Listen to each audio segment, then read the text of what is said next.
Olá a todos, muito obrigado por ter você comigo aqui novamente. Se você gostar desse vídeo, por favor, deixe seu like, deixe seu comentário abaixo, inscreva-se no canal caso você seja novo, tá? E muito obrigado pela sua presença, muito obrigado por ter você aqui comigo, seja bem-vindo novamente.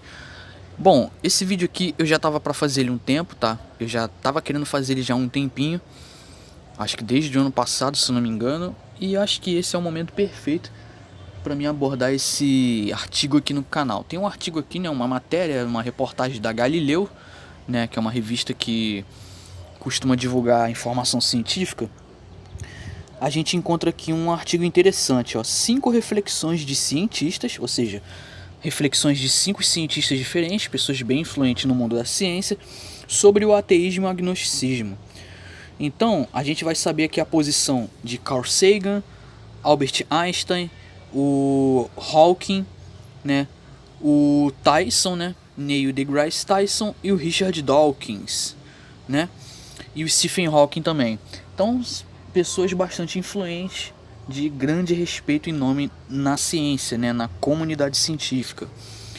Bom, a discussão entre ciência e religião é uma das mais antigas da humanidade, ou seja, essa discussão ela permeia, transcende as eras, porque há muito tempo atrás isso tá com o ser humano, tá entendendo? Isso é inerente ao ser humano. O ser humano ele é curioso, ele quer saber se o desconhecido, se o divino, se algo misterioso existe ou não. Ele quer saber se ele tá aqui sozinho ou não. Ele quer saber a origem dele, tá entendendo? E tantas outras coisas mais. Ele quer saber se realmente ele foi criado, se não foi, de onde ele veio, para onde ele vai. Então são questões aí que estão na cabeça da humanidade há tempos. A verdade é que cada cientista tem uma visão diferente sobre as religiões e a possibilidade da existência de um deus, uma divindade. Bom, vamos ver aqui o ponto de vista de Albert Einstein. O pai da teoria da relatividade afirmou em múltiplas ocasiões acreditar na visão de Deus de acordo com o panteísmo, ou seja, a visão que ele tem de Deus é semelhante à visão que Baruch Spinoza tinha, né? Inclusive eu fiz um vídeo aqui recentemente falando sobre o Deus de Spinoza. Trata-se de uma vertente definida pelo filósofo, né, pelo mesmo Baruch Spinoza, na qual tudo e todos fazem parte da composição de Deus, refutando então a possibilidade de um Deus individual ou antropomórfico, né, que é um Deus cheio de atributos e características humanas. Baruch Spinoza argumentava, inclusive, que a religião, esse conceito de um Deus pessoal, né, de um Deus antropomórfico, ele serve mais para ilustrar as necessidades humanas do que trazer as pessoas para uma verdade divina, né, propriamente dito, né. Bom, Einstein também se definiu como agnóstico, ou seja, ele reconhecia a possibilidade da existência de um Deus, né, ou seja, ele acreditava em tese no conceito do Deus panteísta, que o Baruch Spinoza também acreditava. Ó, por mais difícil que fosse descobrir se isso é verdade ou não, ou seja, Einstein não sabe se isso é verdade ou não. Tá entendendo? Ou seja, ele é um agnóstico, ele pensa como agnóstico, no sentido de que ele não sabe e ele não pode oferecer respostas definitivas se existe ou não. Porque não dá pra saber ou não, mas ele acredita, ou seja, ele é meio que um panteísta agnóstico, né, vamos dizer assim. E não há problema nenhum nisso, né, não há conflito. Você pode ser um teísta agnóstico, você também pode ser um ateísta agnóstico. Porque teísmo e ateísmo consistem em acreditar, enquanto que gnose e agnose consistem em saber. Bom, então Einstein escolheu esse caminho em vez do ateísmo porque acreditava ser um ato de humildade. Bom, abre aspas, você pode me chamar de agnóstico, mas eu não concordo com o espírito do ateu profissional cujo fervor é um ato de dolorosa restrição da doutrinação religiosa da juventude, né? Eu prefiro ter uma atitude de humildade em relação ao quão pouco entendemos sobre a natureza e nossos próprios seres. Fecha aspas, escreveu H. Renner Jr. em setembro de 1949. Então tá aí Einstein expressando o ponto de vista dele, né? Acredita no conceito de Deus panteísta, mas se considera em tese um agnóstico. Bom, então vamos entender agora o ponto de vista de Carl Sagan também, que é um cientista muito famoso, muito influente no mundo acadêmico e serve como referência, né, para muitos cientistas. Assim como Einstein, Sagan, melhor dizendo, desculpa, errei o nome, Sagan. Assim como Einstein, ele negou ser ateu. O fato ficou publicamente conhecido e passou a ser discutido. A partir de uma entrevista com um cosmólogo, publicada no Washington Post em 1996, ele diz o seguinte: um ateu tem que saber muito mais do que eu sei. Um ateu é alguém que sabe que não existe um Deus, disse Sagan. Bom, olha, eu vou falar pra vocês que eu discordo de Carl Sagan nessa frase aqui dele. Eu discordo. Não, o ateu ele não é alguém que sabe que não existe um Deus. O ateu é alguém que possui a ausência de crença em um Deus. São coisas totalmente diferentes. O fato do ateu ter uma ausência de crença em alguma divindade não sugere que ele saiba especificamente que tal divindade não exista. Tá entendendo? São coisas diferentes. Disso aqui eu discordo. Mas enfim, em 2014, Joel Achenbeck escreveu uma matéria também sobre o assunto e, como a cada 2 semanas, ele recebia pelo menos um e-mail questionando a religiosidade de Sagan. Então o jornalista decidiu interpretar melhor o posicionamento do cientista por meio de cartas dele e entrevistas com pessoas próximas a ele. Bom, então vamos lá, né? Continuando aqui a leitura, em uma carta então a Robert Pope, Sagan escreveu: eu não sou um ateu. Um ateu é alguém que tem evidências persuasivas de que não existe um Deus judaico, católico, islâmico. Eu não sou tão sábio, mas ao mesmo tempo não considero que exista algo próximo. Não considero que exista algo próximo a uma evidência adequada para a existência de um Deus. Olha, nisso aqui eu discordo mais uma vez do Carl Sagan. O ateu ele não é alguém que tem evidências persuasivas.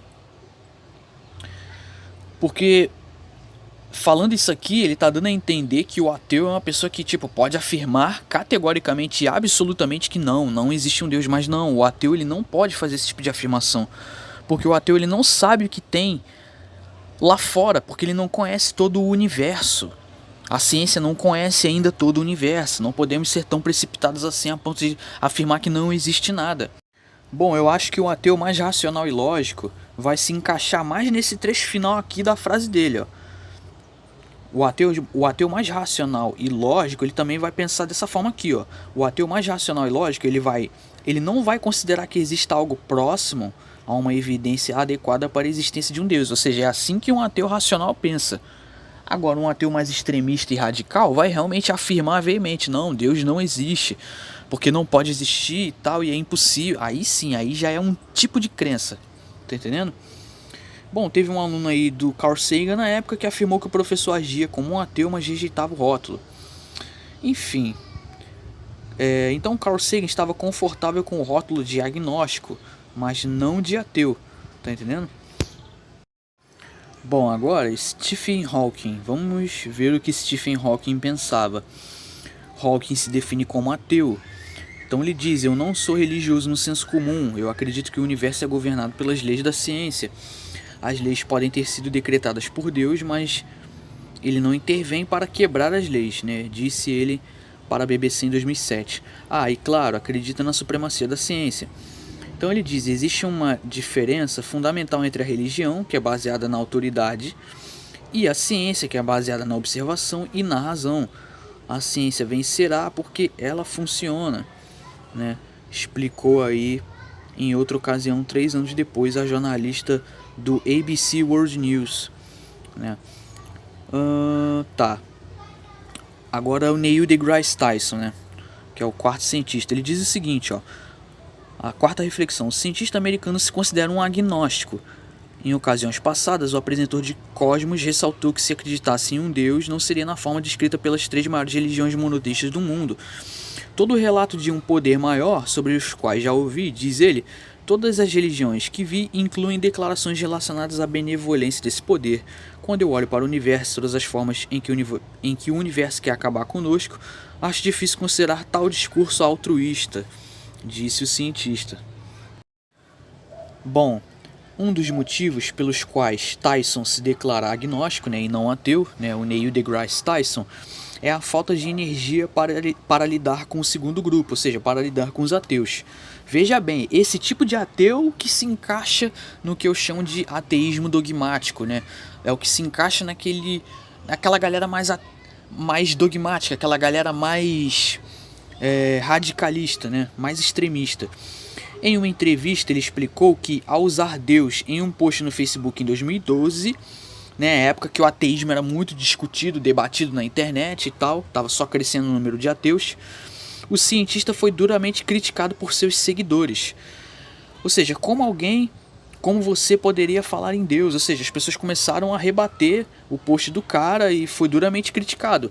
Ou seja, esse tipo de pessoa que persegue outra ou vai atacar, fazer ataques pessoais a uma pessoa porque a pessoa está falando algo que ela não concorda, aí sim, esse tipo de pessoa, pra mim, ela merece ser considerada aquele tipo de pessoa fanática. Aquele ateu mais fanático, né? Da coisa, aquele mais extremista. Ou seja, isso não é nem um pouco saudável e isso foge à razão. Eu querer perseguir alguém porque a pessoa falou de algo que eu não concordo. Aí isso aí já é meio que dogma, né? Já é uma forma mais seitista de pensar, né? O ateísmo ele não é uma seita, ele não pode ser visto como uma seita, mas tem pessoas que têm a mentalidade de seita, né? Em qualquer grupo tem isso, no terraplanismo tem isso, na ufologia, qualquer grupo que você for ver sempre tem uma galera mais dogmática mesmo. Aí ele diz o seguinte, ó: estou perfeitamente bem com todas as pessoas religiosas que vivem ao meu redor, não estou tentando converter as pessoas, não me importo, somos uma sociedade que permite a pluralidade de religiões e de crenças e de opiniões, e estou bem com isso, diz ele. Ou seja, eu também penso assim, igual a ele. Tá, vou falar por mim, eu penso igual o Neil deGrasse Tyson nessa questão. Mas ele explicou em uma entrevista, só manter isso fora da sala de ciência, né? Da sala de aula. Bom, então o último ponto de vista de Richard Dawkins, né? Richard Dawkins, que escreveu aquele livro Deus, um Delírio, né? É um cientista ateu, né? Muitos ateus têm ele como referência. Ele diz o seguinte, ó: bom, sem dúvidas, ele é conhecido por ser um dos principais advogados públicos do ateísmo. Em uma entrevista concedida a Galileu em 2015, ele explicou o motivo. Como cientista, ele diz: eu me sinto apaixonado pela verdade. Eu amo a verdade, ela é tão empolgante. O criacionismo é um insulto ao intelecto, né? Segundo ele. Então, qualquer cientista vai querer lutar contra isso. Eu nunca quis nada além de lutar contra o criacionismo. Nunca decidi me tornar uma figura pública, mas sempre senti a necessidade de advogar por esta causa. E se por consequência me tornei uma pequena figura pública, foi incidentalmente. Ele fez o livro Deus, um Delírio, tá? Mas ainda assim, Richard Dawkins não pode afirmar com toda a certeza absoluta que não existe nada lá fora, né? Ele não pode fazer esse tipo de afirmação. Bom, então tá aí, cada um deu sua reflexão, cada um deu seus motivos, cada um deu sua opinião. E o que eu tenho a falar sobre isso é que na prática, todos eles são agnósticos. Sabe por quê? Porque nenhum deles pode ter certeza absoluta se existe ou se não existe alguma divindade. Eles não podem provar, eles não podem oferecer respostas conclusivas sobre isso. Vocês estão entendendo? O que eles estão falando aqui é mais baseado no que eles acreditam, né? Na forma como eles veem o mundo. Né? O que é válido cada um ter seu comentário, dar seu ponto de vista. Tá entendendo? Mas não podemos fazer